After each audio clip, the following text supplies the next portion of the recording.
සාදුකාර පවත්වන්නකෝ. මේ දවස්වල අපි ඊටාම වැදගත් දහම් කරුණක් ගැන කතා කරන්නේ. ඒ නිසා ඒක උනන්දුවෙන් අහගන්න. උනන්දුවෙන් මේ කරුණු මතක තියාගැනීම දුෂ්කර නෑ. අපි ගොඩාක් පැහැදිලි කරන නිසා කිසිම අමාරුවක් නෑ කියලා මම හිතනවා. ඌමනා කරන්නේ ඒ කරුණු දරාගෙන පුරුදු කිරීම. ඉතින් මම මගේ යුතුයකමක් විදිහට සලකලා තමයි මේවා මෙහෙම ඉස්මතු කරලා කියලා දෙන්න කල්පනා කරේ. මොකක් ගැනද අපි කතා කළේ? ඡන්දය ගැන නේද? ඡන්දය කියලා අපි තේරුම් ගත්තේ කුමක්ද?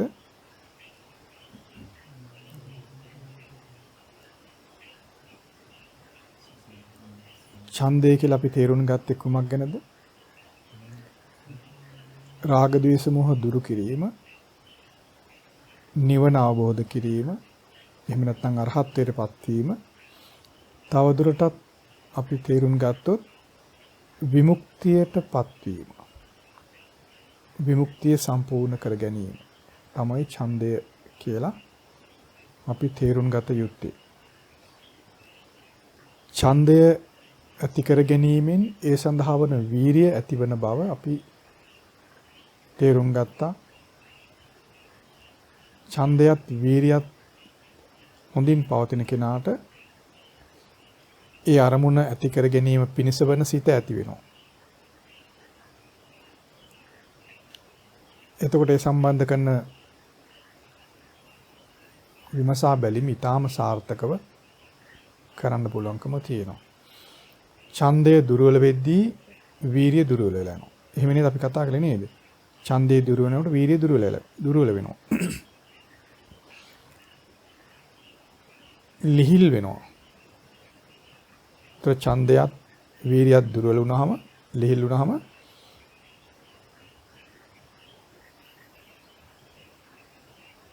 අපේ ප්‍රධාන පරමාර්ථය නැති නිසා වෙනත් අරමුණු වෙනත් කාර්යයන්ට යොමු වෙනවා. ඉතින් ඒක බරපතල වරදක්. ඒ බරපතල වරද තවත් බරපතල බවට පත් වෙනවා. අපි ඒ කරන දේ හරි කියලා කියන්නේ අපි විවිධාකාර වූ සාවද්‍ය ප්‍රකාශ අපි අතින් කෙරෙන්න පුළුවන්. නේද? ඒක බරපතල වරද තවත් බරපතල බවට පත් වෙනවා. ඒ නිසා අපි ප්‍රමාද නොවි ආරම්භයේ පටන් බුදුරජාණන් වහන්සේගේ ධර්මෙහි ප්‍රධාන අරමුණ පිණිස වන ඡන්දය හොඳින් ඇති කර ගන්න ඕන. ඒ ඡන්දය දුර්වල වෙන්න නොදී සුරක්ෂිත කරගන්න වඩා ගන්න යලියලිත් ඒ ඡන්දය ඇති කරගන්න අපි උත්සාහ කරන්න ඕන. එතකොට අපිට මේ විදිහට ඒ ඡන්දය ඇති කර ගැනීම පිණිස බුදුරජාණන් වහන්සේගේ ශාසනයේ ප්‍රධාන පරමාර්ථය ගැන අපට තේරුමක් තියෙන්න ඕනේ. ශාසනයේ ප්‍රධාන පරමාර්ථය මොකද්ද? විමුක්තිය ඇති කර ගැනීම නේද? නිවන අවබෝධ කිරීම කියලා කියන්නේ ඒක. විමුක්තියටපත් වීම. දුකින් නිදහස් වීම. ඉතින් අතමෙක් මේ වචනේ අහුවාම එකපාරට බය වෙනවා. බය වෙලා මේ කලබල වෙලා ඔය වගේ ලොකු දෙයක් කොහොම කරන්නද කියලා හිතනවා. හිතලා ඊටාම නොවැදගත්, අතිශයින් නොවැදගත්, කිසිසේත් වැදගත්කමක් නැති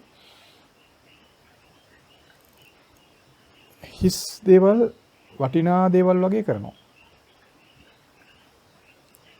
ඒක ලෝකයේ තිබෙන අතිශයින් වටිනා වූ ශාසනය හැල්ලුවට ලක් කරන්න හේතු වෙන්නේ.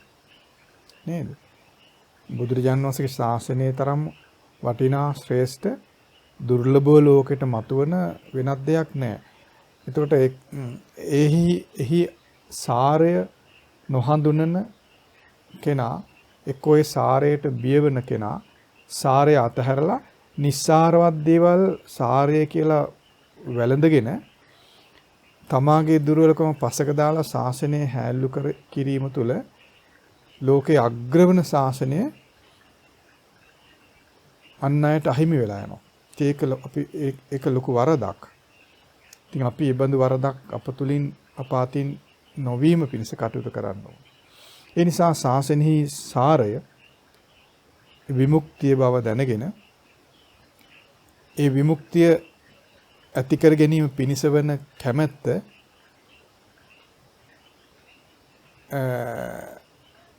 නැති කර ගන්න නැතුව ඒ කැමැත්ත බැහැර කර ගන්න නැතුව කැමැත්ත හොඳින් පවත්වා ගන්න ඕන. ඡන්දය හොඳින් පවත්වා ගන්න ඕන. ඒ ගැන තමයි අපි පහුගිය දවස් කීපෙම විස්තර විදිහට කතා කළා. අද අපි ඒ ගැන කියවෙන ඊටාම වැදගත් සූත්‍ර දේශනාවක් සිහි කර දෙන්න කල්පනා කළා. මේව ඔයගොල්ලෝ දන්න දේවල්මයි, නොදන්න දේ නෙමෙයි. ඔයගොල්ලෝ කියවලා ඇති, අහලා ඇති, මතකෙත් ඇති, හොඳටම දන්න දේවල්. නමුත් මේ කරුණ මෙතෙන් අදාළ නිසා මම මේ කරුණ සිහිපත් කරන්නයි මේ දේශනාව ගත්තේ. අද අපි සිහි කර දෙන්න කල්පනා කළා චූල සාරෝපම සූත්‍රය මජ්ක්‍ධිම නිකාය 1 පොත් වහන්සේ තුල තියෙන්නේ. හැමෝම දන්නවනේ දේශනාවනේ. චූල සාරෝපම සූත්‍රය. හැමෝම දන්නවනේ. ඈ හැමෝම දන්න දේශනාව. කියවලා ඇති, දන්නවා, අහලා තියෙනවා. මේ දේශනාව නම මොකද්ද? චූල සාරෝපම. සාරය උපමා කරගෙන දේශනා කළ කුඩා දේශනාව. චූල සාරෝපම කියලා කියන්නේ ඒක. සාරය උපමා කරගෙන, සාරය කියන්නේ හරය. එහෙම නැත්නම් අරටුව.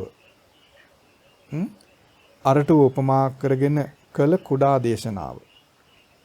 චූල සාරෝපම සූත්‍රය. මේ දේශනාව භාගතුන් වහන්සේ කළේ සවැත් නුවර ජේතවනාරාමේදී. ජේතවනාරාමේ භාගතුන් වහන්සේ වැඩ ඉඳද්දී පිංගල කොච්ච කියලා බ්‍රාහ්මණෙක් භාගතුන් වහන්සේ බැහැ දකින්න පැමිණලා වන්දනා කරලා පස්සකින් වාඩි වෙලා භාගතුන් වහන්සේගෙන් අසා සිටියා මේ ස්වාමීනි භාගතුන් වහන්සේ ගොඩාක් ශ්‍රාවකීන් ඉන්න පිරිසට ආචාර්යවර යන් වන බොහොම කීර්තිමත් මිනිසුන්ගේ ගෞරවයට පාත්‍ර වෙච්ච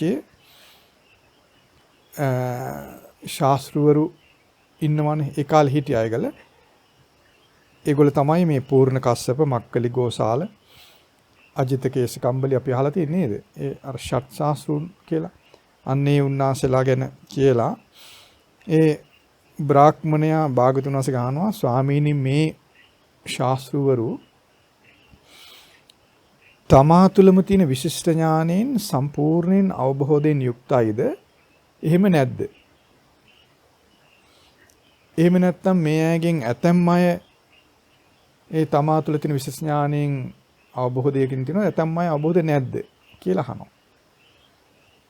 හරි. ඊට පස්සේ භාගතුන් වහන්සේ ඒ බමුණට උත්තර දෙනවා බ්‍රාහ්මණය ඒකෙන් වැඩක් නැහැ. ඔය කරුණ අතහැරලා දාන්න. මම ඔබට ධර්මයේ දේශනා කරන්නම් අහගෙන ඉන්න. අහගෙන ඒක මෙනෙහි කරන්න කියනවා. ඒකල භාගතුන් වහන්සේ මේ විදිහට දේශනා කරනවා. බ්‍රාහ්මණය යම් කෙනෙක් ඉන්නවා අරටුවෙන් ප්‍රයෝජනය තියෙන කෙනෙක්. අරටු කියන්නේ ගහක අරටුව කියන්නේ මතක තියාගන්න. අරටුවෙන් ප්‍රයෝජන තියෙන යම් කෙනෙක් ඉන්නවා. එයා අරටුව හොයන කෙනෙක්. අරටුව හොයමින් එයා කටයුතු කරනවා. අරටුවෙන් ප්‍රයෝජන තියෙන, අරටුව සොයන, අරටුව ගැන සොයා බලන මේ පුද්ගලයා ඊටා හොඳින් පිහිටලා තියෙන මහා වෘක්ෂයක් කරා පැමිණෙනවා. පැමිණිලා ඔහු අරටුව අත්හරිනවා. අරටුවත් අතහැරලා, එළය අතහැරලා, සිවිය අතහැරලා, පොත්තත් අතහැරලා කොලාතු ටික කපා ගන්නවා. කපාගෙන යනවා. ඒතර ඒක මේ හොඳට ඇස් තියෙන පුරුෂයෙක් ඒක දකිනවා. මොකද සිද්ධ වුනේ? අරටුවෙන් ප්‍රයෝජනේ තියෙන යම් පුරුෂයෙක් ඉන්නවා. ඔහු අරටුව තියෙන ගහක් හොයනවා. අරටුව හොයනවා. අරටුව හොයමින් ඉඳමින් ඔහුට මුණ ගැහෙන ඉතා හොඳින් වැඩුණු නොනැසී තියෙන හොඳට පිහිටපු මහා වෘක්ෂයක් මුණ ගැහෙනවා. ඔහු වෘක්ෂය ළඟට ඇවිල්ලා අරටුව අත්හරිනවා. එලයත් අත්හරිනවා. සිවියත් අත්හරිනවා. පොත්තත් අත්හැරලා ඒ ගහේ කොලාතු ටික කපාගෙන යනවා. හොඳට ඇස් තියෙන පුරුෂයෙක් මේක දකිනවා. දැකලා ඔහු කල්පනා කරනවා මේ පුද්ගලයා අරටුවෙන් ප්‍රයෝජනේ තියෙන කෙනෙක්. අරටුව හොයන කෙනෙක්. අරටුව සොයමින් සිටින කෙනෙක්. හොඳින් පිහිටි මහා අරටුව තියෙන හොඳින් පිහිටි මහා වෘක්ෂයක් ළඟට ඇවිල්ලා මොහු අරටුව අතහැරලා, එලයත් අතහැරලා, සිවියත් අතහැරලා, පොත්තත් අතහැරලා කොලාතු ටික කපාගෙන ගියා. මොහු අරටුව අඳුරන්නෙත් නැහැ, එලය අඳුරන්නෙත් නැහැ, සිවිය අඳුරන්නෙත් නැහැ, පොත්ත අඳුරන්නෙත් නැහැ, කොලාත අඳුරන්නෙත් නැහැ.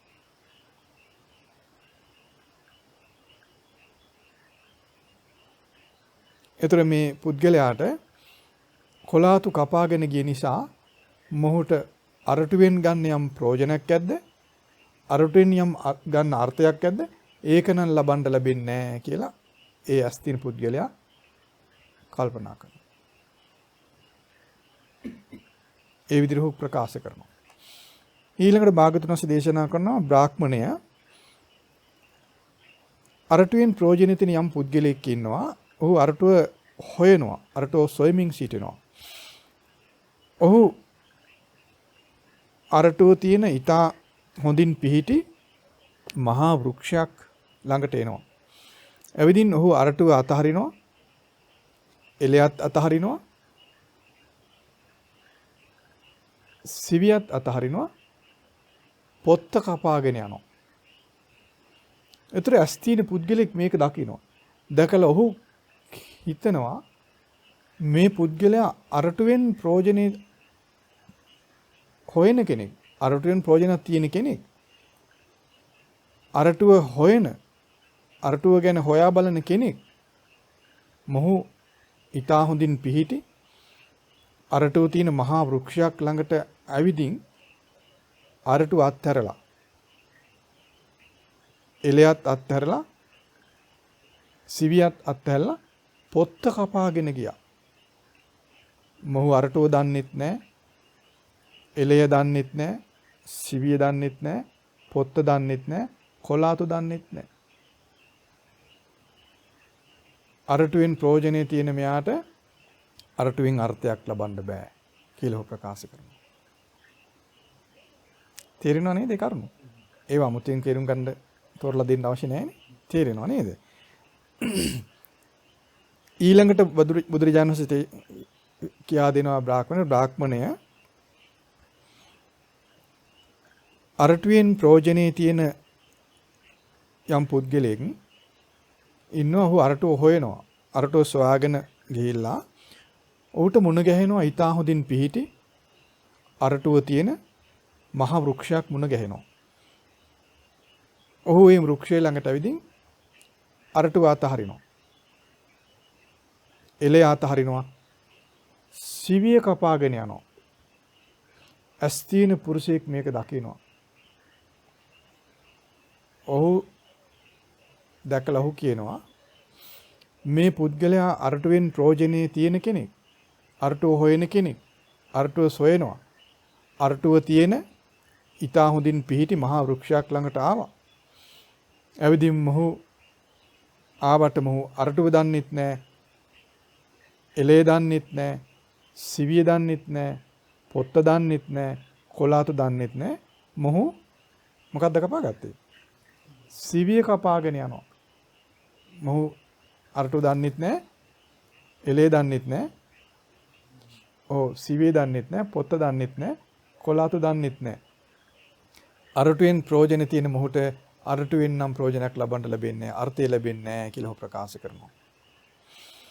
ඊළඟට බුදුරජාණන් දේශනා කරනවා බ්‍රාහ්මණය අරටුවෙන් ප්‍රයෝජනේ තියෙන යම් පුරුෂයෙක් ඉන්නවා.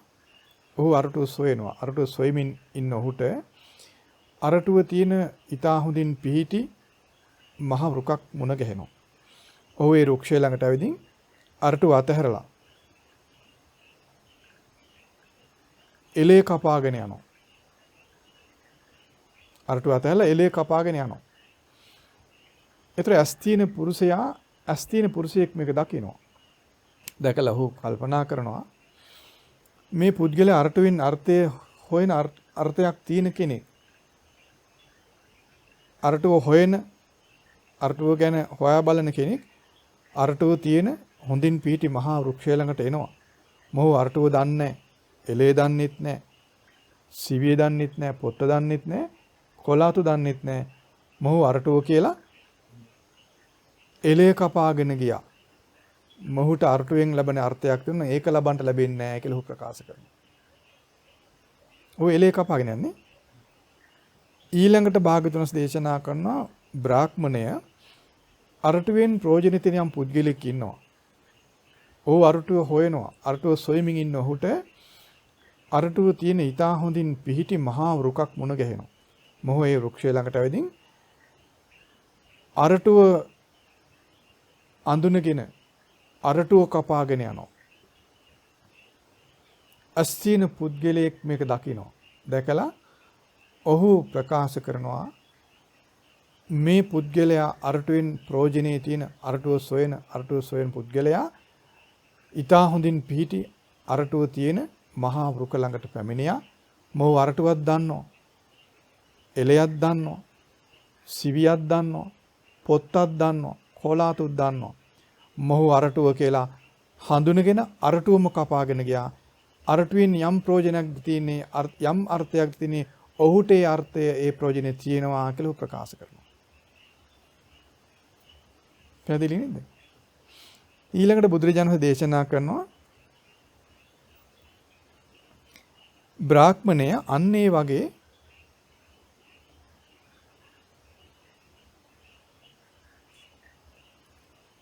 බ්‍රාහ්මණය අන්න ඒ වගේ මේ ලෝකේ ඇතම් කුලපුත්‍රයෙක් ඉන්නවා.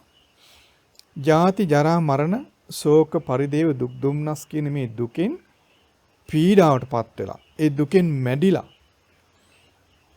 ඒ දුකටම වැටිලා දුකේ බැහැගෙන දුකෙන් පෙළෙනවා.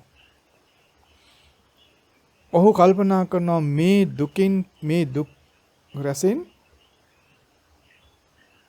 නිදහස් වීමක් ඇත්තම් කියලා කල්පනා කරනවා. මේ දුකින් නිදහස් වීමක් ඇත්තම් කියලා කල්පනා කළා. ඊටාම ශ්‍රද්ධාවෙන් ගිහිගේ අතහැරලා පැවිදි වෙනවා. පැවිදි වුණාට පස්සේ මොහුට ලාභ සත්කාර කීර්ති ප්‍රශංසා උපදව ගන්නවා. මේ ලාභ සත්කාර කීර්ති ප්‍රශංසා උපදවගත්ත භික්ෂුව ඒ ලාභ සත්කාර කීර්ති ප්‍රශංසා වලින් සතුට වෙනවා. ඔහු ඒ සම්බන්ධයෙන් පරිපූර්ණ සිතුවිලි වලින් යුක්ත වෙනවා. පිරුණු සිත් ඇති කෙනෙක් බවට පත් වෙනවා. ඒ කියන්නේ ඔහු හිතනවා මම දැන් සම්පූර්ණයි කියලා කල්පනා කරනවා.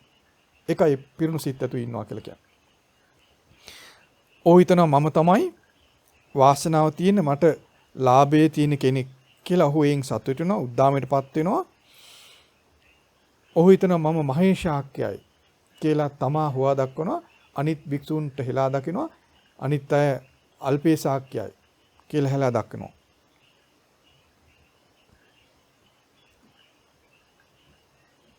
ඒ වගේම මේ භික්ෂුව මේ ලාභ සත්කාර කීර්ති ප්‍රශංසා වලට වඩා ඊට වඩා උත්තරීතර ප්‍රණීත වූ ධර්මයන් තියෙනවා නම් ඒ ධර්මයන් සාක්ෂාත් කිරීම පිණිස ඡන්දය ඇති කරගන්නේ නැහැ. වෑයම් කරන්නේ නැහැ. හීන ස්වභාවයටපත් වෙනවා. ශාසනය ලිහිල් කර ගන්නවා. පැහැදිලිනේ? බුදුරජාණන් දේශනා කරන බ්‍රාහ්මණය යම් අරටුවෙන් ප්‍රයෝජන ඇති අරටුව හොයන පුද්ගලයෙක් ඊතා හොඳින් පිහිටි අරටුව සහිත මහා වෘක්ෂය ළඟට ඇවිල්ලා ඒ අරටුව අතහැරලා එලේ අතහැරලා සිවි අතහැරලා පොත්ත අතහැරලා කොලාතු කපාගෙන ගියානේ අන්නේ පුද්ගලයාට සමානයි මේ පුද්ගලයා කියනවා. ඒ භික්ෂුව. පැහැදිලිනේ? ඊළඟට බුදුරජාණන් දේශනා කරන බ්‍රාහ්මණය මේ ලෝකේ ඇතම් කුල පුත්‍රයෙක් ඉන්නවා. ඒ කුල පුත්‍රයා ජාති ජරා මරණ ශෝක පරිදේව දුක් දුම්නස් කියන මේ දුක් වලින් පෙළෙනවා. පීඩාවටපත් වෙනවා. දුකේම බැසගෙන ඉන්නවා. ඔහුට කල්පනා වෙනවා අනේ මේ දුක් දුම්නස් වලින් නිදහස් වෙන්න නැත්තම් මේ බඳු කල්පනාවක් ඇති වෙන්නේ ඇයි? නිකම්මද? ධර්මය අහලා ඒකයි මේ ශ්‍රද්ධාවෙන් කියලා කියන්නේ. එතකොට මේ දුකින් නිදහස් වීමක් නැත්තම් කියලා ඔහු ශ්‍රද්ධාවෙන් යුක්තව ශාසනයේ පැවිදි බවට පත් වෙනවා. පැවිදි වෙන මේ භික්ෂුව ලාභ සත්කාර උපදව ගන්නවා. ඒ ලාභ සත්කාර උපදව ගන්න භික්ෂුව ඒ ලාභ සත්කාර වලින් සතුටටපත් වෙන්නේ නැහැ. එයින් පිරුණු සිත් උපදව ගන්නෑ. පිරුණු සංකල්පනා ඇති කරගන්නේ නැහැ. ඒ කියන්නේ ඔහු මම නම් දැන් සම්පූර්ණයි කියලා හිතන්නේ නැහැ. ඒකයි කියන්නේ. ඔහු එයින් සතුටු වෙන්නේ නැහැ. ලාභ සත්කාරෙන් සතුටු වෙන්නේ නැහැ. ඔහු කල්පනා කරනවා මේ ලාභ සත්කාර ඒ ලාභ සත්කාර වලින් ඔහු අන් අය හෙලා දකින්නේ නැහැ. තමා මහේශාක්‍ය අන් අය අල්පේශාක්‍යයි මම තමයි ලාභයේ තියෙන කෙනා මම තමයි වාසනාවන්ත කෙනා මේ විදිහට හිතන්නේ නැහැ. ඔහු ඒ ලාභ සත්කාර වලින් සතුටු වෙන්නේ නැහැ.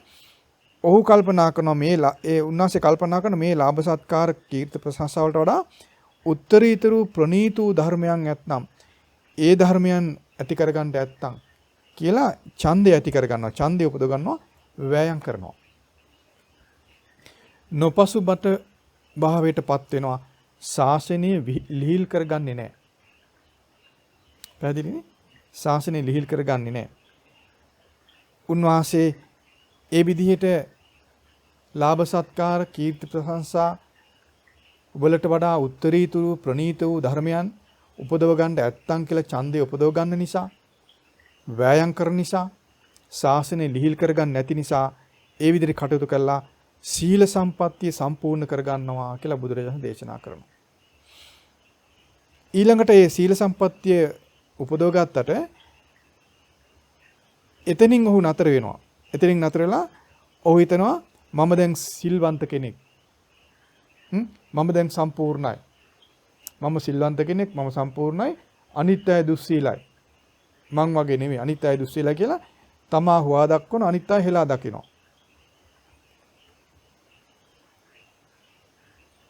ඒ වගේ අනිත් අයගේ දෝෂය දකිනවා. අනිත් අය පහත් අය විදිහට කල්පනා කරනවා. තමා උසස් කෙනෙක් විදිහට කල්පනා කරනවා. ඒ සීල සම්පත්තිය ඉක්මවා ගියපු උත්තරීතුරු ප්‍රණීත වූ යම් ධර්මයන් නැද්ද? ඒ ධර්මයන් උපදව ගැනීම පිණිස ඡන්දය උපදව ගන්නෑ. වෑයම් කරන්නේ ශාසනය ලිහිල් කර ගන්නවා. භාගතුන් වහන්සේ දේශනා කරන බ්‍රාහ්මණය යම් හරයෙන් ප්‍රයෝජනෙ තියෙන යම් පුද්ගලයෙක් හරය හොයමින් ඉන්න කෙනෙක් හරය එහෙම නැත්නම් අරටුව හොයන කෙනෙක් අරටුවෙන් ප්‍රයෝජනෙ තියෙන කෙනෙක් අරටුව තිබෙන ඊතා හොඳින් පිහිටි මහා වෘක්ෂය ළඟට ඇවිල්ලා ਉਹ අරටුව අතහැරලා එලේ අතහැරලා සිවි අතහැරලා පොත්ත කපාගෙන යනවා. ඔහුට අරටුවෙන් යම් අර්ථයක් ඇද්ද ප්‍රයෝජනයක් ඇද්ද ඒක ලබන්න ලැබෙන්නේ නැහැ. අන්නේ පුද්ගලයාට සමානයි මේ භික්ෂුව කියනවා. ඊළඟට භාගතුන්ස් දේශනා කරනවා බ්‍රාහ්මණය මේ ලෝකයේ ඇතම් කුල පුත්‍රයෙක්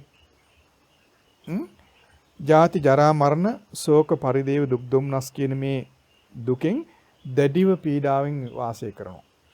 ඒ දුකෙහිම වැසගෙන ඉන්න ඔහුට ධර්මය අහන නිසා ශ්‍රද්ධාව ඇති වෙලා ඔහු කල්පනා කරන අනේ මේ ජරාමාන දුක් දුම්නස් වලින් නිදහස් වීමක් ලබන්න නැත්තම් කියලා ඊටා සදහසිතින් පැවිදි වෙනවා. පැවිදි වෙන උන්වහන්සේට ලාභ සත්කාර කීර්ති ප්‍රශංසා ඉපදෙනවා. උන්වහන්සේ ලාභ සත්කාර කීර්ති ප්‍රශංසා වලින් යට වෙන්නේ නැහැ. ඒයින් සතුටු වෙන්නේ නැහැ. ඒක ඇති කියලා හිතන්නේ නැහැ. උන්වහන්සේයින් සතුටු නොවි ඒ ලාභ සත්කාර කීර්ති ප්‍රශංසා වලට වඩා උත්තරීතර වූ ධර්මයන් ඇති කරගන්න නැත්තම් කියලා ඡන්දය ඇති කරගන්නවා. වෑයම් කරනවා. ශාසනය ලිහිල් කරගන්නේ. ශාසනය ලිහිල් කරගන්නතුව උසස් වෑයම වීරිය ඇති කරගන්නවා. ඒ වීරිය ඇති කරන්නේ කොහොමද? ඡන්දය ඇති කර ගැනීම. ලාභ සත්කාර කීර්ති ප්‍රශංසා වලට වඩා උත්තරීතර වූ ප්‍රණීත වූ ධර්මයන් ඇති කරගන්න නැත්තම් උපදව ගන්න නැත්තම් කියලා ඡන්දය ඇති කරගන්නවා. වෑයම් කරනවා. ශාසනය ලිහිල් කරගන්නේ නැහැ. ඒ නිසා උන්වහන්සේ සීල සම්පත්තිය ඇති කරගන්නවා. උපදව ගන්නවා. සීල සම්පත්තිය ඇති කරගත්ත උන්වහන්සේ එයින් සතුටු වෙන්නේ නැහැ. දැන් ඉතින් මට හරි මම සම්පූර්ණයි කියලා එයින් සතුටු වෙන්නේ නැහැ. දැන් කලින් වික්ෂුන් වහන්සේ කොහොමදුනේ? එයින් සතුටු වෙන සතුටුලා අන්න හෙල දකිනවා. මම සම්පූර්ණයි කියලා අනිත් අය පහත් කළ සලකනවා. දැන් කියන භික්ෂුන් වහන්සේ එහෙම කරන්නේ නැහැ. උන්වහන්සේ සීල සම්පත්තිය උපදව ගන්නවා. දැන් ඉතින් මම සම්පූර්ණයි කියලා සාහිණයටපත් වෙන්නේ නැහැ. පරිපූර්ණ සංකල්ප ඇති කරගන්නේ නැහැ. උන්වහන්සේ කල්පනා කරනවා මීට වඩා උත්තරීතර ප්‍රණීත වූ ධර්මයන් ඇති කරගන්න නැත්තම් කියලා ඡන්දය ඇති කරගන්නවා. වෑයම් කරගන්නවා. ශාසනය ලිහිල් කරගන්නේ උසස් ප්‍රතිපදාව නැති කරගන්න වෑයම් කරනවා. වෑයම් කරලා උන්වහන්සේ සමාධි සම්පත්තිය ඇති කරගන්නවා කියලා බුදුරජාණන් වහන්සේ දේශනා කරනවා. පැහැදිලි නේද? ඒවා අමුතුවෙන් විස්තර කරන්න ඕනේ නැහැ. තේරෙනවනේ? ඊළඟට බුදුරජාණන් වහන්සේ දේශනා කරනවා බ්‍රාහ්මණය අරටුවෙන් ප්‍රයෝජනයක් තියෙන අරටුවෙන් අර්ථයක් තිබෙන පුද්ගලයෙක් අරටුව සොයමින් ඉන්නකොට අරටුව තියෙන ඊටා හොඳින් වැඩුණු මහා වෘක්ෂයක් ළඟට එනවා. එවිදින් අරටුව අතහැරලා එළය අතහැරලා සිවිය කපාගෙන යනවා. අරටුවත් අතහැරලා එළියත් අතහැරලා සිවිය කපාගෙන යනවා. ඔහුට අරටුවෙන් යම් ප්‍රයෝජනයක් ඇද්ද අර්ථයක් ඇද්ද ඒක ලබන්න ලැබෙන්නේ නැහැ. අන්නේ පුද්ගලයා වගේ තමයි ඒ පුද්ගලයාට උපමා කරලා මේ භික්ෂුන් වහන්සේව පෙන්නනවා. ඊළඟට බුදුරජාණන් දේශනා කරන බ්‍රාහ්මණය මේ ලෝකේ යම් කුල පුත්‍රයෙක් ඉන්නවා. ජාති ජරා මරණ දුක් දුම්නස් වලින් පීඩාවටපත් වෙලා ඒ දුකේම බැසගෙන ඉන්න ඔහුට ධර්මයේ ඇසීම නිසා මේ දුක ගැන තේරෙනවා. මේ ජරා මරණ දුක් දුම්නස් වලින් නිදහස් වෙන්න නැත්තම් කියලා ශ්‍රද්ධාවෙන් පැවිදි වෙනවා. ශ්‍රද්ධාවෙන් පැවිදි වෙන ඔහුට ලාභ සත්කාර ඉපදෙනවා. ඔහු ඒ ලාභ සත්කාර කීර්ති ප්‍රශංසා වලින් යට වෙන්නේ පරිපූර්ණ සංකල්ප ඇති කරගන්නේ. ඒ කියන්නේ මම දැන් සම්පූර්ණයි කියලා ඔහුට හිතෙන්නේ නැහැ. ඔහු හිතන්නේ. ඒ නිසා ඔහු අනුන් හෙලා දැකලා තමා හොවා දක්වන මටටපත් වෙන්නේ. ඔහු හිතනවා උන්වහන්සේ හිතනවා මීට වඩා උත්තරීතර ධර්මයන් උපදව ගන්න ඕනෑ කියලා ඡන්දය ඇති කරගන්නවා. වෑයම් කරනවා ශාසනය ලිහිල් කරගන්නේ. ඒ නිසා උන්වහන්සේ සීල සම්පත්තිය ඇති කරගන්නවා. උන්වහන්සේ ඊනුත් සෑහෙනපත් වෙන්නේ පරිපූර්ණ සංකල්ප ඇති කරගන්නේ. කියන්නේ මම දැන් සම්පූර්ණයි කියලා හිතන්නේ. ඒ නිසාම උන්වහන්සේ අන් අය හෙලා දකින්නේ. තමා හොවා දක්වන ස්වභාවයටපත් වෙන්නේ. උන්වහන්සේ කල්පනා කරනවා මේ ශාසනය මීට වඩා උත්තරීතර ධර්මයන් තිබෙනවා. ඒ ධර්මයන් අත් කර ගන්න නැත්තම් කියලා ඒ උත්තරීතර ප්‍රණීත ධර්මයන් ඇති කර ගන්න ඕනේ කියලා ඡන්දය ඇති කර ගන්නවා. වෑයම් කරනවා. ශාසනය ලිහිල් කරගන්නේ. ඒ නිසා උන්වහන්සේට සමාධි සම්පත්තිය ඇති කරගන්න පුළුවන් කියලා භාග්‍යවතුන් වහන්සේ දේශනා කරනවා. ඒ භික්ෂුව එතනින් නතර වෙන්නෙත් නැහැ. දැන් කලින් භික්ෂුන් වහන්සේ එතනින් නතර වෙනවානේ. සමාධි සම්පත්තිය ඇති කරගත්තන් පස්සේ දැන් මම සම්පූර්ණයි කියලා කල්පනා කරනවා. කල්පනා කළා පරිපූර්ණ කල්පනාවන් යුක්ත වෙනවා කියන්නේ ඒකයි. දැන් මම සම්පූර්ණ කෙනෙක්. මට දැන් ප්‍රශ්නයක් නැහැ කියලා අන්න හෙලා දකිනවා. මම දැන් එකඟ සිත් තියෙන කෙනෙක්. අනිත් අය දුර්වල හිත් තියන අය, අනිත් අය විසිරුණු සිත් වලින් ඉන්නේ කියලා අනිත් අය හෙලා දකිනවා. එකල එතනින් එහාට තියෙන උත්තරීතර ප්‍රණීත වූ ධර්මයන් ඇති කරගන්න ඡන්දය ඇති කරගන්න කලින් භික්ෂුව. නමුත් දැන් මේ භික්ෂුව කල්පනා කරනවා මීටත් වඩා උත්තරීතර ප්‍රණීත වූ ධර්මයන් තියෙනවා ශාසනේ. මම මේ උත්තරීතර ප්‍රණීත වූ ධර්මයන් ඇති කරගන්න ඕනෑ කියලා ඡන්දය ඇති කරගන්නවා. වෑයම් කරනවා. ශාසනේ ලිහිල් කරගන්නේ බලවත් වීරිය ඇති කරගන්නවා. ඒ විදිහට ඡන්දයෙන් යුක්තව වීරිය කරන ඒ භික්ෂුවට ඥාන දර්ශනය ඇති වෙනවා කියලා භාග්‍යතුන් වහන්සේ දේශනා කරනවා. ඒතර මේ ඥාන දර්ශනය කියලා මෙතෙන්දි පෙන්වන්නේ මේ යම් විශේෂ වූ ඥානයක්. අපිට 이르දි බලය වගේ දේවල්. දිවස වගේ ඥානයක්. එතකොට මේ ඒ වගේ ඥාන දර්ශන ඇති වෙන භික්ෂුව කල්පනා කරනවා මම දැන් සම්පූර්ණ කෙනෙක්. මට ඥාන දර්ශනීය තියෙනවා. මම සම්පූර්ණ කෙනෙක්. අනිත් අය මට වඩා පහතයි, හීනයි, උත්සාහිතයි කියලා අනිත් අය හැලු කරලා තමයි උසස් කරලා කල්පනා කරනවා. මීට වඩා උත්තරීතර වූ ධර්මයන් උපදව ගැනීම පිණිස ඡන්දය ඇති කරගන්නේ නැහැ. වෑයම් කරන්නේ නැහැ. ශාසනය ලිහිල් කරගන්නවා. බුදුරජාණන් දේශනා කරන බ්‍රාහ්මණය යම් අරටුවෙන් අර්ථයේ තියෙන පුද්ගලයෙක් අරටුව සොයමින් ඉන්නකොට අරටුව තියෙන ඊටා හොඳින් පීටි මහා වෘක්ෂයක් මුණ ගැහෙනවා. ඔව් අරටුව අතහැරලා එළිය කපාගෙන යනවා. අරටුව අතහැරලා එළිය කපාගෙන යනවා. බ්‍රාහ්මණය ඔහුට අරටුවෙන් යම් අර්ථයක් ඇද්ද ඒක ලබන්න ලැබෙන්නේ නැහැ. අන්නේ පුද්ගලයාට උපමා කරනවා මේ භික්ෂුව කියලා පෙන්නනවා. පැහැදිලිද? ඊළඟට බුදුරජාණන් දේශනා කරනවා බ්‍රාහ්මණය මේ ලෝකේ යම් කුල පුත්‍රයෙක් ඉන්නවා. ඒ කුල පුත්‍රයා ජාති ජරා මරණ ශෝක පරිදේව දුක් දුම්නස් කියන දුකින් පීඩාවටපත් වෙනවා. ඒ දුකේ බැසගෙන ඉන්නේ.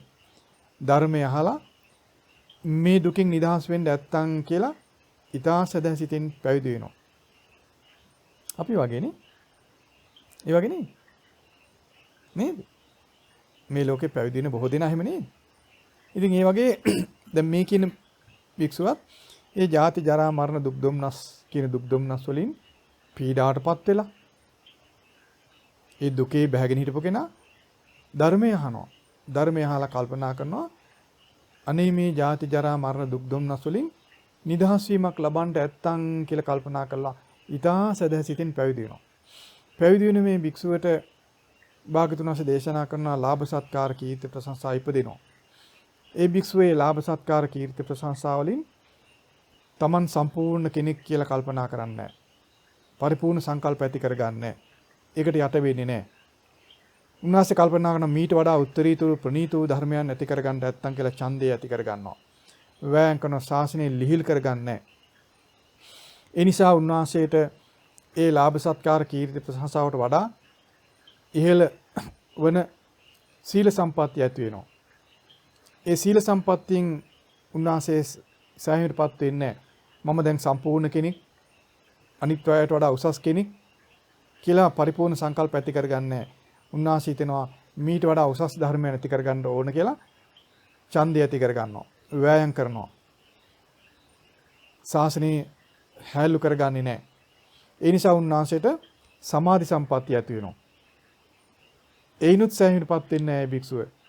මම දැන් සම්පූර්ණ කෙනෙක්. මං සම්පූර්ණයි. මට දැන් අඩුවක් නැහැ කියලා හිතන්නේ නැහැ. ඒ පරිපූර්ණ සංකල්ප ඇති කරගන්නේ නැහැ. ඒ නිසා තමා හුවා දක්වලා අනුන් හැලු කරන්නේ නැහැ. උන්වහන්සේ කල්පනා කරනවා මීට වඩා උසස් ධර්මයන් ඇති කරගන්න ඕනෑ කියලා ඡන්දය ඇති කරගන්නවා. වෑයම් කරනවා. ශාසනය ලිහිල් කරගන්නේ නැහැ. ඒ නිසා උන්වහන්සේට ඥාන දර්ශනය ඇති වෙනවා. කලින් භික්ෂුවට මොකද උනේ? ඥාන දර්ශනය ඇති වුණාන් පස්සේ උන්වහන්සේ හිතනවා මම දැන් සම්පූර්ණ කෙනෙක් කියලානේ. දැන් මේ භික්ෂුන් වහන්සේ භාග්‍යවතුන් වහන්සේ දේශනා කරනවා උන්වහන්සේ ඥාන දර්ශනය ඇති කරගන්නේ නැහැ. මේ ඥාන දර්ශනය ඇති කරගත්තට පස්සේ එයින් මම දැන් සම්පූර්ණ කෙනෙක් කියලා සම්පූර්ණ කල්පනාව නැති කරගන්නේ නැහැ. තමන් හුවා දක්වලා අනුන් හෙලා දකින්නේ නැහැ.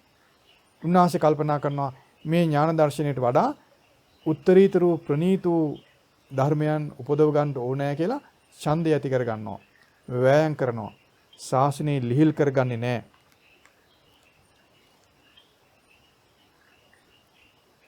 බලන්න ක්‍රමක්‍රමයෙන් මේ ඡන්දය බලවත් කරගන්න හැන්නේ. භාගතුන් වහන්සේ දේශනා කරනවා. ඒතරේ ඥාන දර්ශනය ඇතුණන් පස්සේ එයින් මේ භික්ෂුව සතුට වෙන්නේ නැහැ. සෑහීමටපත් වෙන්නේ තමන් හුවා දක්වමින් අනුන් හෙලා දක්වන සබටපත් වෙන්නේ. උන්වහන්සේ කල්පනා කරනවා ඥාන දර්ශනයට වඩා උත්තරීතර ප්‍රණීත ධර්මයන් ඇති කරගන්න ඕනෑ කියලා ඡන්දය ඇති කරගන්නවා. වෑයම් කරනවා. ශාසනය හැල්ලු කරන්නේ නැහැ. පහු බහින්නේ නැහැ. ඒකයි. භාගතුන් වහන්සේ තවදුරටත් දේශනා කරනවා බ්‍රාහ්මණය ඥාන දර්ශනයට වඩා උත්තරීතර ප්‍රණීත ධර්මයන් මොනවාද? බ්‍රාහ්මණය මේ ශාසනයේ මහාන තෙමේ භික්ෂුව කාමයන්ගෙන් වෙන් වෙලා අකුසලයන්ගෙන් වෙන් වෙලා විතක්ක ਵਿਚාර සහිත වූ විවේකයෙන් හටගත් ප්‍රීතිය හා සැප ඇති ප්‍රථම ධානය උපදවගෙන වාසය කරනවා. බමුණ මේද ඥාන දර්ශනයට වඩා උත්තරීතර වූ ප්‍රණීත වූ ධර්මයක්. බලන්නකොට ඥාන දර්ශනය ඇති කරගන්න කෙනා එතනින් සෑහෙනපත් වුණොත් මේ උත්තරීතර වූ ප්‍රණීත වූ ධර්මයන් ඇති වෙනවද? නෑ. නේද? ඥාන දර්ශනය ඇති කරගන්න කෙනා එයින් යට වෙන්නෙත් නෑ. එයින් තමයි උසස් කියලා කල්පනා කරන්නේ නෑ.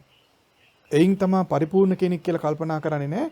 කල්පනා කරනවා මීට වඩා උත්තරීතර ප්‍රණීත වූ ධර්මයන් ඇති කරගන්න ඕනෑ කියලා ඡන්දය ඇති කරගන්නවා. වෑයම් කරනවා. පහුබහින් නැතුව වීර්යය කරනවා. ශාසනය හැල්ලු කරගන්නේ. ඒ විදිහට වෑයම් කරන කෙනා ඒ ඡන්දය ඇති කරන වෑයම් කරන භික්ෂුන් වහන්සේ කාමයන් ඉක්මවලා අකුසලයන් බැහැර කරලා විතක් ਵਿਚාර ප්‍රීති සුඛ ඒකාග්‍රතාව සහිත ප්‍රථම ධානය උපදව ගන්නවා. බුදුරජාණන් වහන්සේ දේශනා කරනවා බ්‍රාහ්මණය ඥාන දර්ශනයට වඩා උත්තරීතර ප්‍රණීත ධර්මයක් මෙය. ඊළඟට බුදුරජාණන් දේශනා කරනවා බ්‍රාහ්මණය ඒ භික්ෂුන් වහන්සේ එතනින් එහාට තවදුරටත් දිනු කන්න පුළුවන්කම ලැබෙනවා නේද? භාග්‍යවතුන් වහන්සේ දේශනා කරනවා බ්‍රාහ්මණය මේ ඥාන දර්ශනයට වඩා උත්තරීතර ප්‍රණීත තව ධර්මයක් තමයි දෙවන ධ්‍යානය. දැන් ඔබ දන්නවා ඥාන දර්ශනයට වඩා උත්තරීතර ප්‍රණීත ධර්මයන් මොනවද කියලා නේද? එතකොට ප්‍රථම ධ්‍යානය කියන්නේ ඥාන දර්ශනයත් ඉක්මවා ගියපු උත්තරීතර ප්‍රණීත ධර්මයක්. දෙවන ධ්‍යානය කියන්නේ ඥාන දර්ශනයට වඩා උත්තරීතර ප්‍රණීත ධර්මයක්. තුන්වෙනි ධ්‍යානය කියන්නේ භාග්‍යවතුන් වහන්සේ දේශනා කරනවා ඥාන දර්ශනයට වඩා උත්තරීතර ප්‍රණීත ධර්මයක්. හතරවෙනි ධ්‍යානය කියන්නේ ඥාන දර්ශනයට වඩා උත්තරීතර ප්‍රණීත ධර්මයක්. ඒ විදිහට භාග්‍යවතුන් වහන්සේ තවදුරටත් දේශනා කරනවා ආකාසඤ්ඤායතන සමාධිය. ඥාන දර්ශනයට වඩා උත්තරීතර ප්‍රණීත ධර්මයක්. විඤ්ඤාචඤ්ඤායතන සමාධිය. ඥාන දර්ශනයට වඩා උත්තරීතර ප්‍රණීත ධර්මයක්. ආකිඤ්ඤාචන සමාධිය. ඥාන දර්ශනයට වඩා උත්තරීතර ප්‍රණීත ධර්මයක්. ඊළඟට නේව සංඥා නාසඤ්ඤායතනය ඥාන දර්ශනයට වඩා උත්තරීතර ප්‍රණීත ධර්මයක්. ඊළඟට බුදුරජාණන් වහන්සේ දේශනා කරනවා බ්‍රාහ්මණය ඒ ඥාන නේව සංඥා නාසඤ්ඤායතනත් ඉක්මවලා යම් භික්ෂුවක් නේව සංඥා නාසඤ්ඤායතන ඉක්මවලා නිරෝධ සමාපත්තියට සමාදිනවා නම් ඒ නිරෝධ සමාපත්තියේ ඥාන දර්ශනයත් ඉක්මවපු උත්තරීතර ප්‍රණීත ධර්මයක්. එතකොට ඒ නිරෝධ සමාපත්තිය උපදවගත් භික්ෂුව ප්‍රඥාව මුල් කරගෙන ප්‍රඥාවෙන් දකිමින් ආශ්‍රවශය කරගන්නවා. ආශ්‍රවශය බවට පත් කරගන්නවා. ඒන අදහස් වෙන්නේ කුමක්ද? අරහත්ත්වයට පත් වෙනවා කියන එක. බුදුරජාණන් වහන්සේ දේශනා කරන බ්‍රාහ්මණය ඥාන දර්ශනයට වඩා මෙයත් උත්තරීතර වූ ප්‍රණීත වූ ධර්මයක්. එතකොට මේ ධර්මයන් සියල්ලම ඥාන දර්ශනයේ ඉක්මවා ගියපු උත්තරීත වූ ප්‍රණීත වූ ධර්මයන් විදිහටයි බුදුරජාණන් වහන්සේ පෙන්වා දෙන්නේ. ප්‍රථම ධානය, දෙවන ධානය, තුන්වෙනි ධානය, හතරවෙනි ධානය, ඊළඟට ආකාසඤ්ඤායතන සමාධිය, විඤ්ඤාචඤ්ඤායතන සමාධිය, ආකිඤ්ඤායතන සමාධිය, නේව සංඥා නාසඤ්ඤායතනේ, නිරෝධ සමාපත්තිය ඇති කර ගැනීමෙන් ආශ්‍රවශ්‍ය බවට පත් කරවීම, අරහත්ත්වයට පත් වීම දක්වා මේ සියලු ධර්මයන් ඥාන දර්ශනයට වඩා උත්තරීතර වූ ප්‍රණීත වූ ධර්මයන් විදිහටයි බුදුරජාන් වහන්සේ පෙන්වා දෙන්නේ. තවදුරටත් භාගතුන් වහන්සේ පෙන්වනවා බ්‍රාහ්මණය යම්සේ හරය යම් විදියකට අර හරය නැත්නම් අරටුවේ ප්‍රෝජනේ තියෙන පුද්ගලයෙක් අරටුව සොයමින් ඉන්නකොට අරටුව තියෙන ඊටා හොඳින් පිහිටි මහා වෘක්ෂයක් ළඟට ඇවිල්ලා මෙයයි අරටුව කියලා හොඳින් අඳුනගෙන අරටුවම කපාගෙන යනවා. ඒතර යම් ඇස් තියෙන පුද්ගලයෙක් මේක දකිනවා. දැකලා ඔහු කල්පනා කරනවා අරටුවෙහි අර්ථයේ තිබෙන පුද්ගලයා ඊටා හොඳින් පිහිටි අරටුව තියෙන මහා වෘක්ෂය ළඟට ඇවිල්ලා අරටුව තියෙන මහා වෘක්ෂය ළඟට ආවා. මොහු අරටුව විදිහට අඳුරගෙන අරටුව කපාගෙන ගියා. මොහු අරටුවක් දන්නවා. එලයක් දන්නවා. සිවියක් දන්නවා. පොත්තක් දන්නවා. කොළාතුත් දන්නවා. ඒ නිසා අරටුවේ යම් ප්‍රයෝජනයක් ඇද්ද අරටුවේ යම් අර්ථයක් ඇද්ද මොහුට අර්ථය තියෙනවා කියලා ඔහු ප්‍රකාශ කරනවා. දැන් ඔබට තේරෙනවද ඡන්දය කියන ධර්මය කොතරම් වැදගත්ද කියලා? නේද? ඡන්දය කියන ධර්මයේ කොතරම් වැදගත්ද කියලා දැන් ඔබට තේරෙන්න ඕන.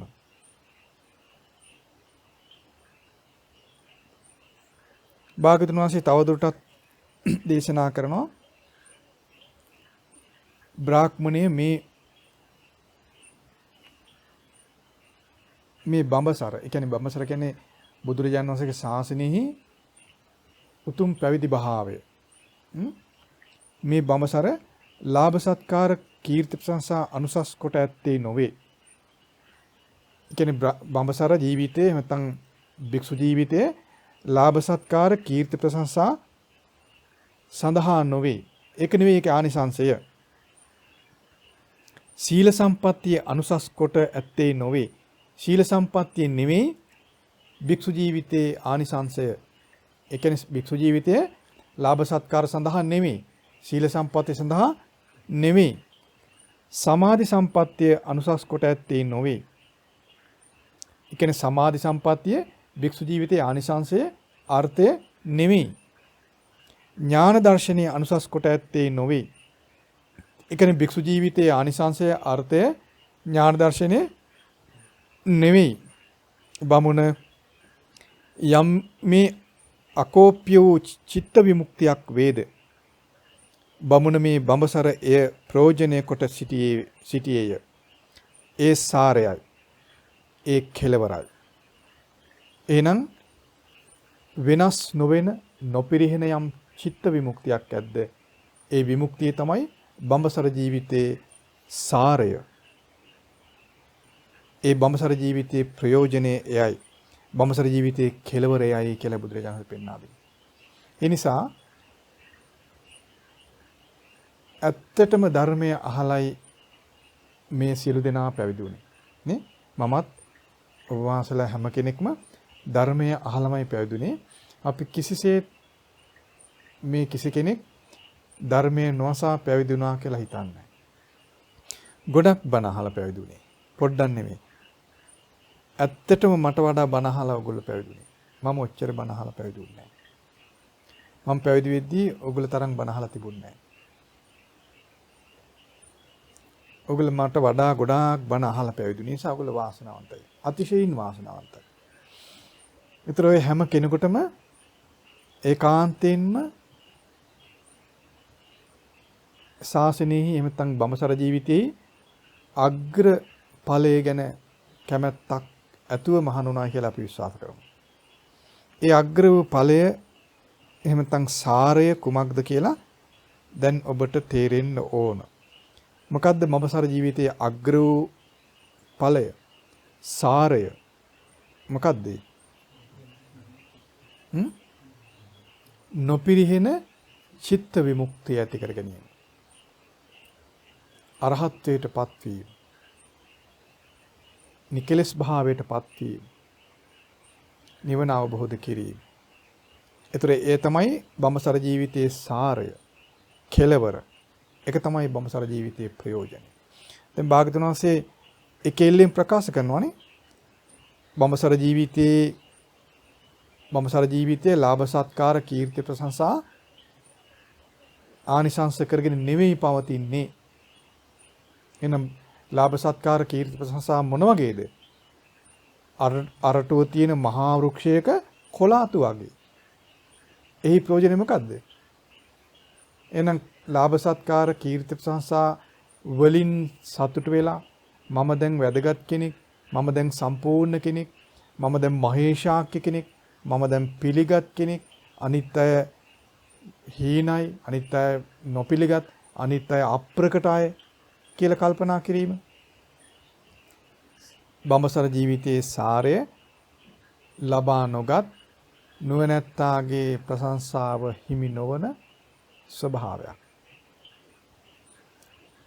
ඒ නිසා බඹසර ජීවිතයේහි සාරය ලාභ සත්කාර නොවන බව හොඳින්ම මතක තියාගෙන ඒ ලාභ සත්කාර වලින් තමා පිරුණු මහේශාක්‍ය කෙනෙක් නොවන බව හොඳින් තේරුම් අරගෙන එයින් පරිපූර්ණ සංකල්ප පරිපූර්ණ අදහස් පිරුණු අදහස් ඇති කරගන්න නැතුව ඒ ලාභ සත්කාර කීර්ති ප්‍රශංසා බැහැර කරමින් එයින් ඔබට වන උත්තරීතර ප්‍රණීත වූ ඥාන දර්ශනයන් උත්තරීතර ප්‍රණීත වූ ධර්මයන් පිණිස ඡන්දය ඇති කරගන්න ඕන. එතකොට මේ ලාභ සත්කාර කීර්ති ප්‍රශංසා වලට යට නොවන සිත ඇති වෙයි. ලාභ සත්කාර කීර්ති ප්‍රශංසා වලට යට නොවන සිත ඇති නොවෙන තා ඉන්න ඔබට යන්න පුළුවන්ද? පුළුවන්ද? ලාභ සත්කාර කීර්ති ප්‍රශංසා ශාසනයට පැමිණි කෙනාට ලැබෙන්නා වූ යම් දෙයක්. ඒක කොයි වගේද? අරටුව තියෙන මහා වෘක්ෂයක කොළාතු වගේ කිසිසේත් වැදගත්කමක් නැති දෙයක්. නේද? වටිනාකමක් නැති දෙයක්. හැබැයි බාහිරට පෙනින්නේ ගහ වගේනේ. බාහිරට පෙන්නේ ඒක නේද? එහෙනම් ලාභ සත්කාර කීර්ති ප්‍රශංසාත් අන්නේ වගේ බාහිරට මහේශාක්‍ය පුද්ගලයෝ වගේ පේනවා. ඒකයි ඒකට යට වුණු කෙනා හිතන්නේ මමයි මහේශාක්‍ය කෙනා. අනිත් අය අප්‍රකට අය. අනිත් අය වැඩකට නැති කට්ටිය කියලා හිතනවා. භාග්‍යවතුන් වහන්සේ අපට අවවාද කරන්නේ කොහොමද? ඒක සාරයෙන් නෙවෙයි. ඒක බඹසර ජීවිතයේ අර්ථය නෙවෙයි. බඹසර ජීවිතයේ ආනිසංසය නෙවෙයි. ඉතින් මේ ධර්මයන් දන්න අප ලාභ සත්කාර කීර්ති ප්‍රශංසා වලින් සතුටු වෙන්න හොඳ නෑ. එයින් අපි පිරුණු අයසේ කල්පනා නොකළ යුතුයි. එයින් අපි උද්දාමයටපත් නොවිය යුතුයි. අපි ලෝකයා පිළිගත් අය, ලෝකේ ප්‍රකට අය කියලා කල්පනා නොකළ යුතුයි. අනිත් අය අප්‍රකටයි, අනිත් අය ගැන කවුරුත් දන්නේ නැති, කිසි ප්‍රසිද්ධියක් නැති අය, අපි ප්‍රසිද්ධ අය කියලා කල්පනා නොකළ යුතුයි. අපි කල්පනා කළ යුත්තේ ලාභ සත්කාර කීර්ති ප්‍රශංසා ඉක්මවා ගියපු උත්තරීතර ප්‍රණීත ධර්මයන් මේ ශාසනයේ තිබෙනවා. ඒ උත්තරීතර ප්‍රණීත ධර්මයන් උපදව ගන්න ඕන කියන ඡන්දය කැමැත්ත ඇති කර ගන්න ඕන. ඒතර ලාභ සත්කාර කීර්ති ප්‍රශංසා වලට යට වුණොත් ඉන්න ඔබට යන්න පුළුවන්ද? මේ ධර්මයට අනුව යන්න පුළුවන්ද? යන්න බෑ. ඒතර ලාභ සත්කාර කීර්ති ප්‍රශංසා ඉක්මවා ගියපු ඊළඟ ධර්මය මොකද්ද? සීල සම්පත්තිය. සීල සම්පත්තියේ දක්වාමත් යන්න බෑ නේද ලාභ සත්කාර වලට යට වුණ කෙනාට. එහෙනම් ලාභ සත්කාර වලට යට වූ කෙනා මමයි ප්‍රකට, මමයි මහේශාක්‍ය කෙනා, මමයි ලෝක ප්‍රකට කෙනා මා තමා පිළිගත් කෙනා අනිත් අය අප්‍රකට හීනාය කියලා කල්පනා කරමින් ලාභ සත්කාර වලින් යට වුණු සිතින් වාසය කරන කෙනාගේ සීලේ පිරෙනවද? සීලේ පිරෙන්නේ නැහැ නේද? සීල සම්පත දෙන්නේ නැහැ නේද? ඔයගොල්ලන්ට පිළිගන්න පුළුවන්ද ඒක? ඈ? වෙන්නේ නැහැ නේද?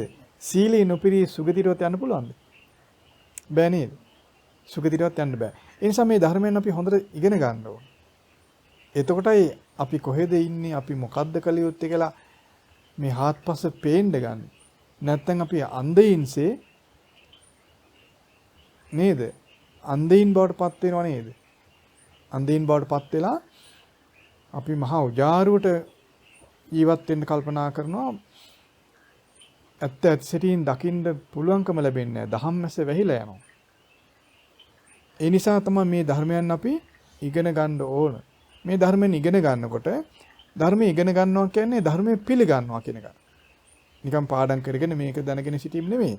ධර්මයේ පිළිගන්නවා කියන්නේ. ධර්මයේ පිළිගත්තොත් අපි දන්නවා අපි පිළිගන්නවා ලාභ සත්කාර ශාසනයෙහි බඹසර ජීවිතයේ අර්ථේ නෙමෙයි, සාරේ නෙමෙයි, හරේ නෙමෙයි. එයින් මා මහේශාක්‍ය වෙන්නේ නැහැ. එයින් මා ප්‍රකට වීම වැඩක් නැති, අර්ථයක් නැති හිස් දෙයක් කියලා දන්නවා. ලාභ සත්කාර වලින් ඔහු අසතුටු වෙනවා. ලාභ සත්කාර බැහැර කරමින් වාසය කරන්න පුරුදු වෙනවා. ඒ භික්ෂුවට පුළුවන් ඒ ලාභ සත්කාර ඉක්මවාගේ උත්තරීතර ප්‍රණීත ධර්මයන් ඇති කර ගැනීම පිණිස ඡන්දය ඇති කර ගන්න පුළුවන්. ඒ ඡන්දය ඇතිවීම පිණිස ඔහුට උපකාර වෙන්නේ කුමක්ද ඊළඟට? දැන් ලාභ සත්කාර කීර්ති ප්‍රශංසා වලට යට වූ භික්ෂුවට දහම් ඇස අහිමි වෙනවනේ. නේද? අන්ධ වෙනවා. ඒ කියන්නේ උට ජාති ජරා මරණ දුක් දුම්නස් කියලා කලින් තේරුම් ගත්ත දුක් ස්වභාවය ගැන දැනුම තේරුම් බව අමතක වෙනවනේ. අන්ධ වෙනවා කියන්නේ ඒකයි. කලින් භික්ෂුවක් බවට පත් වෙන ශ්‍රද්ධාවෙන්. ඒ ශ්‍රද්ධාව ඇති වෙන්නේ ඇයි? ජරා මරණ දුක් දුම්නස් වලින් පීඩාවටපත් වෙලා අනේ මේ දුකින් නිදහස් වෙන්න නැත්තම් කියලා තමයි ශ්‍රද්ධාවෙන් මහාන වෙන්නේ. ඒ මහාන වූ කෙනාට ලාභ සත්කාර අඩුවෙන් හෝ වැඩියෙන් හෝ හීන හෝ ප්‍රනීත හෝ ලැබෙනවා. ඒක වලකින්න බෑ. ඒක සිදු වෙන එකක්. ඒතර ඒ භික්ෂුන් වහන්සේ ඒට යට වෙලා ගියොත් එයයි හරි කියලා හිතුවොත් දැන් මම පිළිගත් කෙනෙක්, මට දැන් පූජාවන් ලැබෙන කෙනෙක්, පිළිගත් කෙනෙක්, වැඳුම් පිදුම් ලැබෙන කෙනෙක්, මම බොහොමනට පාත් වෙච්ච කෙනෙක්. අනිත්‍යයට මට ප්‍රකට භාවයක් තියෙනවා, පිළිගැනීමක් තියෙනවා කියලා හිතෙන්න ගත්තොත් දහම් ඇස අහිමි වෙන්න පටන් ගන්නවා. ඒතර උඩ ජරා මරණ දුක් දුම්නස් අමතක වෙලා යනවා. නේද? දැන් තේරෙනවද මේක? ඔහුට පේන්නේ ඔහු ප්‍රබල කෙනෙක්. ඔහු පිළිගත් කෙනෙක් කියලා තමයි හිතෙන්නේ. ඔහුට ජරා මරණ දුක් දුම්නස් තියෙනවා කියලා අමතක වෙලා යනවා. ඒ නිසා ඔහුගේ ශ්‍රද්ධාව දුර්වලයි. ඒතර ඒ නිදහස් වෙන්න ඕන කියන ඡන්දය නැති වෙලා යනවා. ශාසනය ලිහිල් කර ගන්නවා කියන්නේ ඒකට. මේ ධර්මයන් දන්න කෙනාට මේ වලට වැටෙන්න කලින්, මේ උගලට අහු වෙන්න කලින්, මේ අනතුරට වැටෙන්න කලින් මේ ගැන දන්නා කෙනා මේ උගලේ වැටෙන්නේ නැහැ. ධර්මයේ දන්නා බව කියන්නේ මේසා පුළුල් එකක්. මේ ධර්මයන් දන්නේ නැති කෙනා, ශ්‍රද්ධාව නැති කෙනා අඩිය ගහපුවම උගලට වැටෙනවා. පළමු පියවර දීම උගලට අහු වෙනවා. පැටලෙනවා. ඊට පස්සේ ලාභ සත්කාර පැවිදුණු ගමම්මනේ ලැබෙන්නේ. අම්මා තාත්තා පව වඳිනවා. ඒක තමයි සත්කාර සම්මාන කියන්නේ. අම්මගෙන් වැඳුම් ලබන ගම ඒක කොච්චර සත්කාරයක්ද? සුළුපර සත්කාරයක්ද? අම්මා තාත්තා වඳිනවා, ගුරුවරු වඳිනවා, මැති ඇමතුරු වඳිනවා. ලොකු මහතුරු වෙලා හිස පාත් කළා ගරු කරනවා. ඒවා පොඩි දේවල්ද? ඒවා දරා ගන්න පුළුවන් වෙන්න නම් ජරා මරණ දුක් මතක් වෙන්න මොනනේ? මේක දරා ගන්න බැරි කරන ජරා මරණ දුක් අමතක කරලා යනවා. එහෙනම් මේක උගුලක් කියලා අපිට තේරෙන්න ඕන. මේක උගුලක්. මේ උගුල ගැන කල්ැතුම් දැනගත්තොත් ඒකට අහු වෙන්නේ නැහැ. එතන අපේ මුල් අවශ්‍යතාවය අපේ ප්‍රධාන අවශ්‍යතාවය මතකේ තියෙන්න ඕන. ඇයි අපි බඹසර ජීවිතයට ආවේ? බඹසර ජීවිතයේ හරය මොකද්ද? සාරය මොකද්ද? බුදුරජාණන් වහන්සේ අපට පෙන්වන්නේ මොන වගේ අර්ථයක් පිණිසද මේ ජීවිතය කියලා අපට මතක තියෙන්න ඕන. ඒ ජීවිතේ පැමිණි කෙනාට ලාභ සත්කාර කීර්ති ප්‍රශංසා කියන්නේ කොලාතු වගේ නොවැදගත් දේවල්. ඒවා මහ ලොකුට ඈතට පේනවා. ඈතට පේන්නේ කොලාතු තමයි. ප්‍රකට පුද්ගලෝගේ පේනවා. වැඩක් නැහැ. ඒ නිසා අපේ ප්‍රකට භාවය අපට විපතක් මිසක කවදාවත් අපි සාරය කරාගෙන යන එකක් නෙවෙයි. අප්‍රකට භාවය අපට සාරයට යන්න උපකාරයක්. ඒ නිසා ලාභ සත්කාර කීර්ති ප්‍රශංසා අත්හරිමින් වාසය කරන්න. ඒවා පතන් දෙපා. ඒවා අගය කරන්න එපා. එයින් තමා වැදගත් කෙනෙක් විදිහට කල්පනා කරන්න එපා. එයින් තමා වැදගත් අන් අය හීනයි මම ප්‍රකට කෙනෙක් කියලා හිතන්න එපා. ඒක භාගතුන් වහන්සේ අනුමත කළ ධර්මයක් නෙවෙයි. ලාභ සත්කාර කීර්ති ප්‍රශංසා අත්තරි කෙනාට බඹසර ජීවිතෙහි උසස් වූ ධර්මයන් කරා යෑම පිණිස වූ ඡන්දය ඇති කරගන්න පුළුවන්. ඒ ඡන්දය ඇති කරගත්ත කෙනා භික්ෂුවට වෑයම් කරන්න පුළුවන් වීරිය ඇති වෙනවා. ඒ ඡන්දයත් වෑයමක් තියෙන කෙනා භික්ෂුන් වහන්සේ ශාසනය හැල්ලු කරගන්නේ නැහැ. ලිහිල් කරගන්නේ නැහැ. උන්වහන්සේට පුළුවන් සීල සම්පත්තිය ඇති කරගන්න. සීලය සම්පූර්ණ කරගන්න පුළුවන්. දැන් අපිට මතක තියෙන්න ඕන අපි කුමකටද ආවේ? භාගතුන් වහන්සේ ශාසනය හරය කියලා පෙන්වුවේ මොකද කියලා යලි අපිට මතක තියෙන්න ඕන. එහෙම නැත්නම් යලිත් අපි අන්ධ වෙනවා. අපිට හිතෙනවා සීලය තමයි ශාසනයේ හරය. මම දැන් සිල්වත්, අනිත් අය දුස්සීලයි. අපි විශේෂයි. අපිට ගරු කරන්න ඕන, අපි කියන එක අහන්න ඕන. ඔය හිතෙන්නේ ඒවා තමයි. අපි සිල්වතුන්, අනිත් අය හීනයි, අනිත් අය දුස්සීලයි. අපි පූජනීයයි. දෙවියොත් අපිට වඳින්න ඕන හිතෙනවනේ. දෙවියොත් අපිට වඳින්න ඕන. ඇයි අපි සීල්වත් කියලා හිතනකොට ඒ වගේ අමුතු හැඟීම් එනවා. එහෙම හැඟීම් ආවොත් හිතන්න මම දෙවෙනි උගුලට අහු වෙලා. සීල සම්පත්තිය ශාසනයෙහි බඹසරේ අර්ථය හරය අරටුව නෙවෙයි. මින් ඔබට ආ යුතුයි කියලා කල්පනා කරා.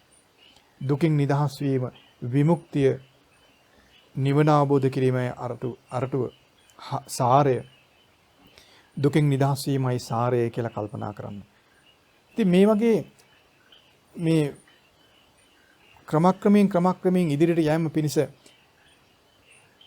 සාරය ඇති කර ගැනීම පිණිස ධර්මයේ අරටුව ඇති කර ගැනීම පිණිස ඒ ඡන්දය ඉපදෙන්නේ කුමක් මුල වෙලාද? ජාති ජරා මරණ දුක් දුම්නස්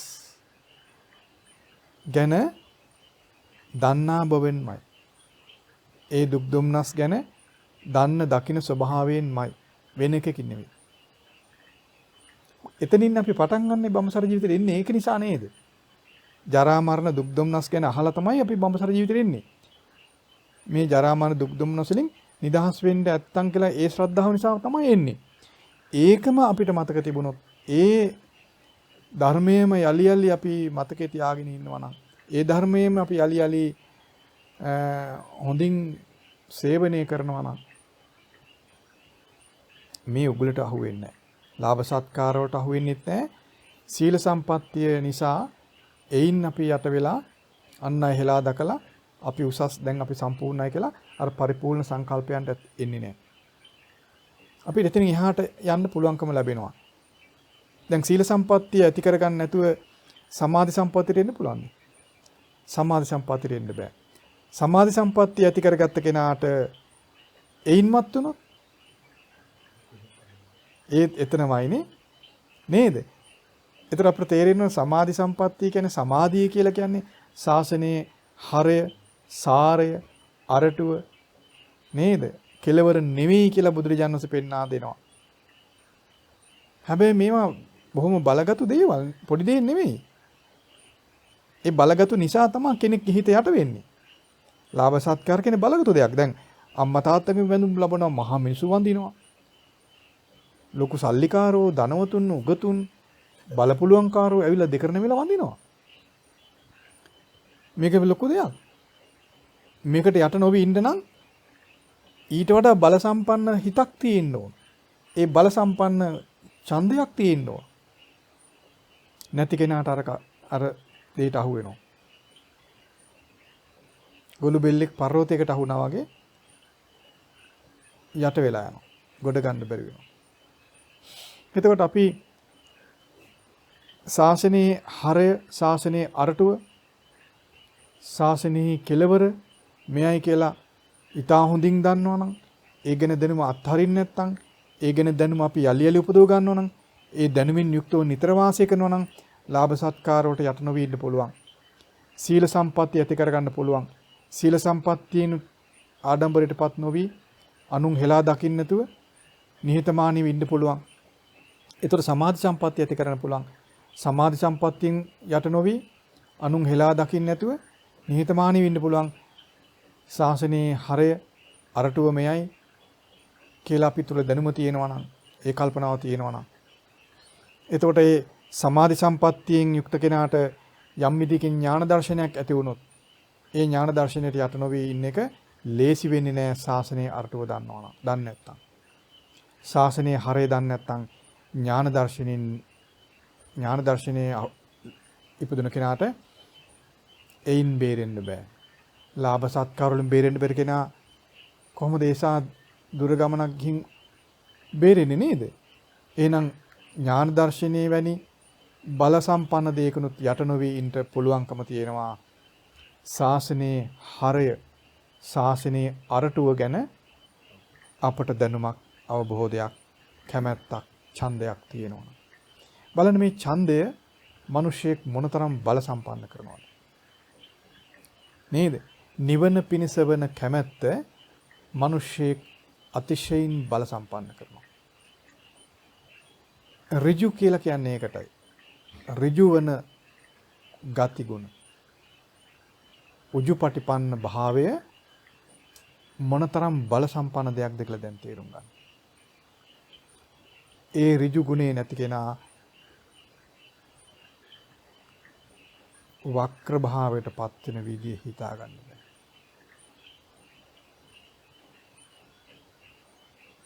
එයයි ඊටාම ව්‍යාජශීලී විදිහට තමයි මේ වක්‍ර භාවය ඇති කරගන්නේ. ඉතින් ඍජු භාවය ඇති වුණොත් ඔවුන් අතිශය දුර්වල දොස්සහිත බවට පත් වෙනවා. ඔවුන් ඍජු බව තියෙනවා කියලා පෙන්වන්න උත්සාහ කරන්නේ වංක භාවය තුල. සට කපට මායා ඒව තුළ ඔවුන් ඍජුයි කියලා පෙනී සිටිනවා. ඒතර එක වරදක් වහන්න වැරදි ගොඩාක් ඔවුන් අතින් කෙරෙනවා. ඒක හරිම බරපතල ස්වභාවයක්. ඒ නිසා ඒ ඍජු භාවය, උජුපටිපන්න භාවය ඇති කරගන්න උත්සාහ කරන උජුපටිපන්න භාවය ඇති වෙන්නේ අන් කිසිවකින් නෙවෙයි ශාසනයේ හරය, ශාසනයේ අරටුව, ශාසනයෙහි පරමාර්ථය මෙයයි කියලා අප තුළ නිශ්චිත අදහසක් තියෙනවා. පටන් ගත් එතනින් නම් ඒ පටන් ගත් අදහස නැති කරගන්න එපා. ඒක වෙනස් වෙන්න දෙන්න එපා.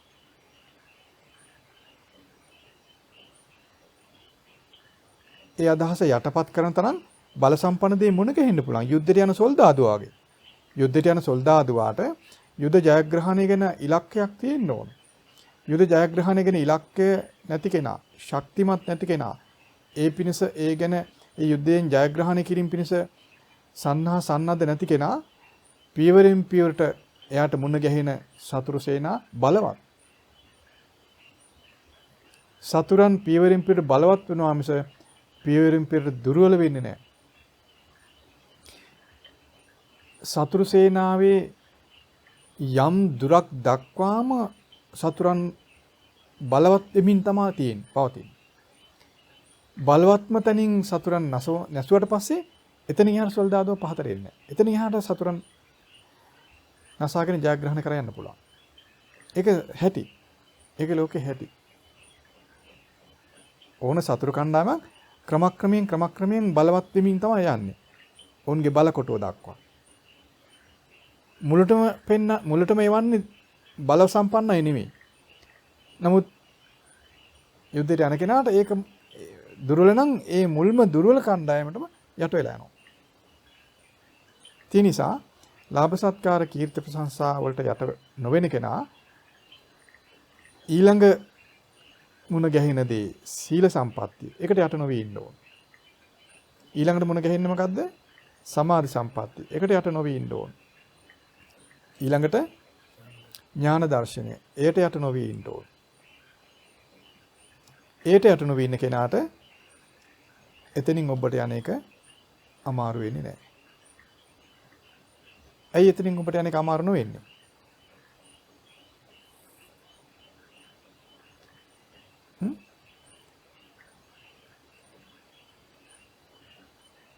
ඥාන දර්ශනයත් ඉක්මවා ගියන් පස්සේ මොකද ලැබෙන්නේ? ප්‍රථම ධානය නේද? දෙවන ධානය, තුන්වෙනි ධානය, හතරවෙනි ධානය. මේ වගේ උත්තරීතර වූ ප්‍රණීත වූ ධර්මයන් මුණ ගැහෙනවා. ඒව මොනවද?